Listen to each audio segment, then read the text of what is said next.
আসসালামু আলাইকুম ওয়া রাহমাতুল্লাহি ওয়া বারাকাতুহু। সম্মানিত দর্শক মণ্ডলী, আপনারা সকলে কেমন আছেন? আশা করি আল্লাহর অশেষ মেহেরবানিতে আপনারা সকলেই ভালো আছেন। সো দুবাই ইনফোরাডক থেকে আপনাদের সবাইকে জানাচ্ছি স্বাগতম।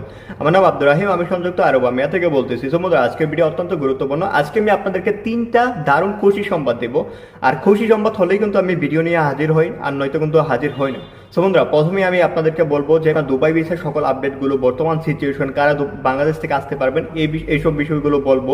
ফ্যামিলি ভিসাতে আপনারা কিভাবে আসতে পারবেন এসব বলবো। আর দ্বিতীয় নম্বর যে খুশি সংবাদটা, সেটা হচ্ছে আপনারা যারা কিনা বর্তমান সময় দুবাইতে আছেন, ক্যান্সেল হয়ে বিপদে পড়ছেন, তারা কি করে 5,000 দেড়হামের ভিতরে ভিসা লাগাবেন, তাও আবার ফ্রি ভিসা। আপনি কিন্তু চাইলে আপনার ফ্যামিলিকেও কিন্তু এই 5,000 দেড়হামের ভিতরে কিন্তু নিয়ে আসতে পারবেন এবং থাকতে পারবেন, কোনো ঝামেলা হবে না। আপনি যেখানে মতো সেখানে কাজ করতে পারবেন। আর তৃতীয় নম্বর বিষয়টা হচ্ছে একটা দেশ সম্পর্কে আপনাদেরকে ধারণা দিব, যে দেশে হচ্ছে আপনার মাত্র 1.5 লাখ টাকার ভিতরে কিন্তু আপনি নিজে প্রসেসিং করে ওই দেশে যাইতে পারবেন। ইউরোপের মতো কালচার সবকিছু। আর ওই দেশে যারাই গেছে ইতিমধ্যে, তারা কিন্তু জানিয়েছে যে আমরা বাংলাদেশে যাইতে চাই না।